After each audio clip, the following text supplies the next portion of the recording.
अब एक और कॉन्सेप्ट आता है फ्रैगमेंट का। तो जैसे कि फॉर एग्जांपल हम जब भी कुछ रिटर्न करते हैं, तो जैसे कि इस कंपोनेंट का ये रिटर्न स्टेटमेंट था। तो रिटर्न स्टेटमेंट में क्या होता है कि हम जो भी रिटर्न करना होता है हम उसको एक ही एलिमेंट में सब कुछ रैप करके रिटर्न करते हैं। तो उससे क्या होता है कि रिटर्न होते टाइम एक एक्स्ट्रा पेयर ऑफ डिव हमें रिटर्न होता है, जो कि यूजलेस है। हमें इस डिव की ज़रूरत नहीं थी एक्चुअली में, हमें ये सब चाहिए थे। बट हमें ना रिटर्न एक ही एलिमेंट कर सकते हैं, तो इसलिए हमको एक ही एलिमेंट में सब कुछ रैप करके रिटर्न करना होता है। तो इसलिए हम डिव रिटर्न करते हैं। तो इसकी जगह एक्स्ट्रा डिव नहीं आए हमारे कोड में, इसलिए हम फ्रैगमेंट नाम का एक कंपोनेंट यूज़ कर सकते हैं, जो कि हमें शायद इंपोर्ट भी करना पड़ता है रिएक्ट लाइब्रेरी से। और इसको हम जब ऐसे रैप करके इन सब एलिमेंट्स को रिटर्न करेंगे, तो यहाँ पे अनरैप होते टाइम ये फ्रैगमेंट नाम का कंपोनेंट हट जाएगा और ये तीनों वहाँ पे डायरेक्टली प्लेस हो जाएंगे। तो इसका ये यूज़ है। मॉडर्न रिएक्ट में तो ये होता है कि हम डायरेक्टली हमें ना फ्रैगमेंट लिखने की भी ज़रूरत नहीं पड़ती।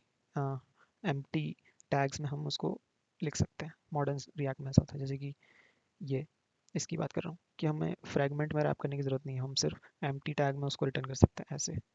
और उसको फिर इंपोर्ट भी करने की ज़रूरत नहीं, इसको डायरेक्टली इसमें हमारा यहाँ पे रिटर्न वाले होने वाले एलिमेंट्स रिटर्न करो यहाँ पे, और इसको एम्प्टी टैग्स में रैप कर दो और भेज दो।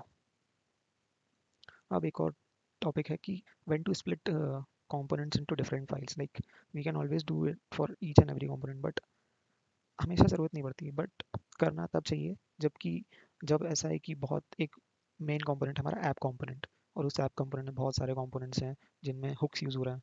तो हुक क्या करेगा, जिसके भी अंदर डायरेक्टली डिफाइन किया है सबको, उस पूरे कंपोनेंट को वो कर देगा रीलोड।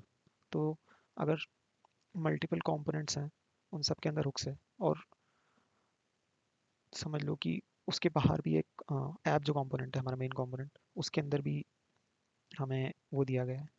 तो हम क्या करेंगे कि मतलब उसके अंदर भी हुक है, तो अगर उसका हुक यूज़ होगा तो फिर पूरा ऐप कंपोनेंट मतलब पूरा पेज वापस रीलोड होगा, पूरा पेज वापस री रेंडर होगा। तो उसके लिए क्या करते हैं कि अगर ज़्यादा हुक्स हों एक ही बार में, मतलब पास पास, और आ, तो तब हमें स्प्लिट करना चाहिए कंपोनेंट्स को अलग अलग फाइल्स में, ताकि एक ही बार में पूरा पूरा पेज वापस रीलोड नहीं हो, वापस री रेंडर नहीं हो। इसलिए स्प्लिटिंग तभी मोस्टली करना चाहिए।